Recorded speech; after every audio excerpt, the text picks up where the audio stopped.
বাংলাদেশ বনাম আয়ারল্যান্ডের দ্বিতীয় টি-20 ম্যাচ কিন্তু আজকে হয়েছে। বাট ম্যাচটার মধ্যে আমরা যে খেলাটা দেখলাম রে ভাই, শেষের দিকে হার্টবিটটা বেড়ে গিয়েছিল। এটা সেই পুরনো অভ্যাস বাংলাদেশ টিমের। আপনারা যারাই খেলা দেখবেন না কেন, আপনার হার্টবিট তারা বাড়াইবে।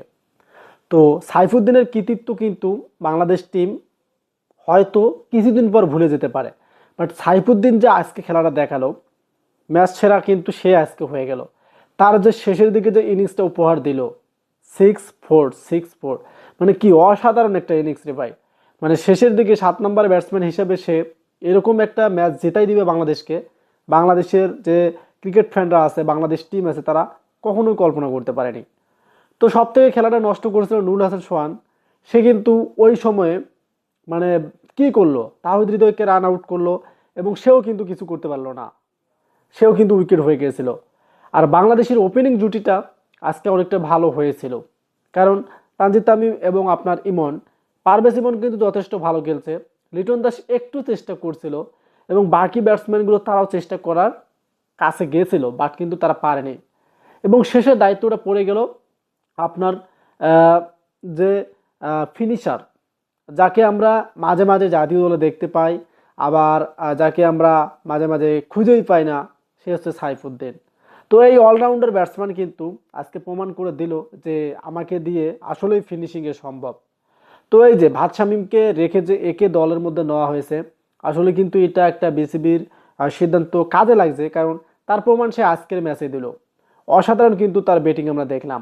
আর তার ব্যাটিংটাই কিন্তু আজকে এই বাংলাদেশ টাইগার টিমকে এক এক ব্যবধানে রাখলো।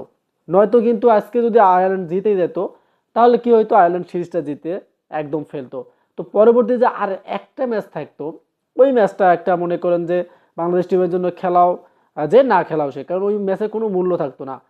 এখন একটা বাংলাদেশের সুযোগ আছে, সেটা হচ্ছে আপনার আহ, তারা যদি পরবর্তী ম্যাচটা জেতে, তাহলে কিন্তু বাংলাদেশ কি হবে, তারা সিরিজটা জিতে যাবে। আর এদিকে যদি আবার আয়ারল্যান্ড জেতে, তাহলে কিন্তু তারা সিরিজ জিতে যাবে। তো দুই দলেরই কিন্তু একটা হাই ভোল্টেজ ম্যাচ পরবর্তী ম্যাচটা হচ্ছে।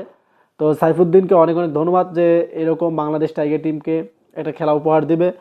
আর বাংলাদেশের যে ব্যাটসম্যানগুলো, তার থেকে আমি বোলিং লাইনটা অনেক দুর্বল দেখতেছি বর্তমান। যে চট্টগ্রামের মাঠে এত রান করে আয়ারল্যান্ডের মতো দল, কি বলবো, মোস্তাফিজ থেকে শুরু করে বাকি তানজিম সাকিব, এরা বল একদম বাজে বল করছে।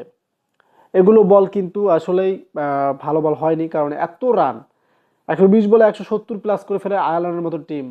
এটা কিন্তু আসলেই ব্যাটারদের উপর চাপ সৃষ্টি হয়। দেন যদিও আজকে ওপেনিং জুটিটা ভালো ছিল, এই কারণে রানটা ভালো হয়েছে। আর সাইফ হাসানের কথা কি বলবো, সে তো পারফরমেন্সটা হারিয়ে ফেলতেছে, হয়তো এও কিছুদিন পর জাতীয় দল থেকে বাদ পড়তে পারে, কারণ এরকম সম্ভাবনা হতে পারে। আর সাইফুদ্দিনকে আবারও ধন্যবাদ জানাই যে আজকের ম্যাচটা জেতানোর জন্য।